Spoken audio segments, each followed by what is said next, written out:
दिल्ली समेत कई राज्यों में पॉल्यूशन का लेवल लगातार बढ़ने लगा है। भोपाल में भी AQI 300 के पार पहुंच गया है। यही कारण है कि अब सुप्रीम कोर्ट ने केवल ग्रीन फटाकों को चलाने की अनुमति दी है।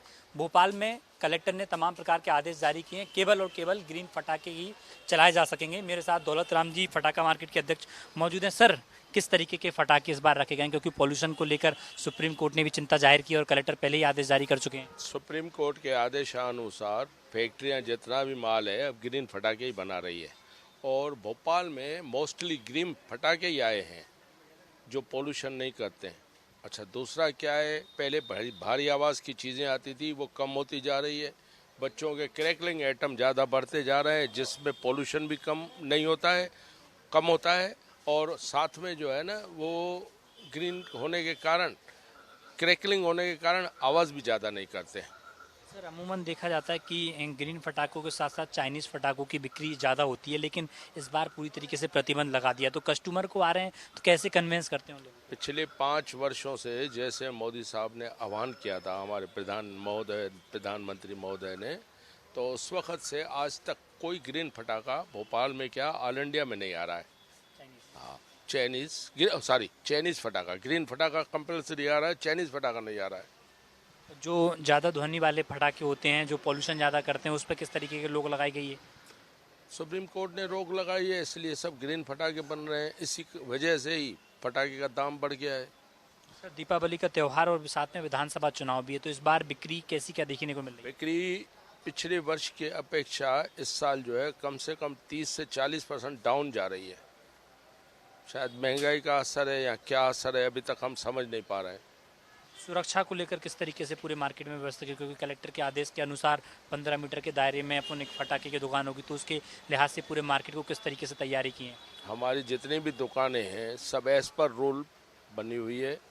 उसमें पहले तो हम अपनी सुरक्षा के लिए एक आदमी बाहर खड़ा कर देते हैं जो हमारी दुकान में आने जाने वालों के ऊपर नज़र रखता है। दूसरा, पानी, रेत, फायर एक्सटेंशन ये हमारी तरफ से रखे जाते हैं। इसके अलावा ADM साहब की ओर से एक गाड़ी आती है जो नगर निगम से पानी की जो है वाहन दिलाई जाती है, वो ऑलरेडी आ चुकी है मार्केट में, जो मार्केट में ही खड़ी रहती है। तो बिल्कुल जिस तरीके से जो आदेश दिए गए हैं, खासतौर पर ग्वालियर भोपाल कलेक्टर और उसके साथ ही सुप्रीम कोर्ट ने, तो जिस उसके अनुसार जो व्यापारियों ने पूरी मार्केट को सजाया और उसकी पूरी तैयारी कर ली है। जो सरकार के गाइडलाइन है उसी के अनुसार अब इस बार मार्केट में फटाके की बिक्री की जा सकेगी। ब्यूरो जर्नलिस्ट सुनील वर्मा के साथ चेतन सेठ, इंडिया न्यूज़ भोपाल।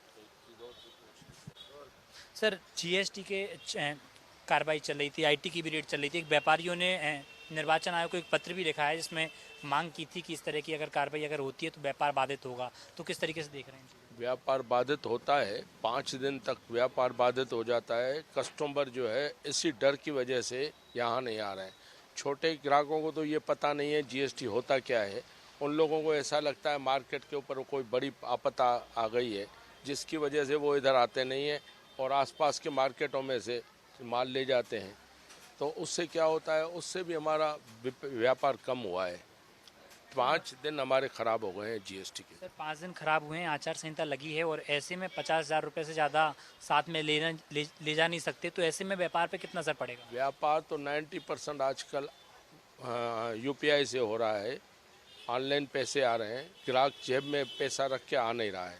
मोस्टली व्यापार जो भोपाल में हो रहा है, 90% व्यापार जो है वो ऑनलाइन ही हो रहा है।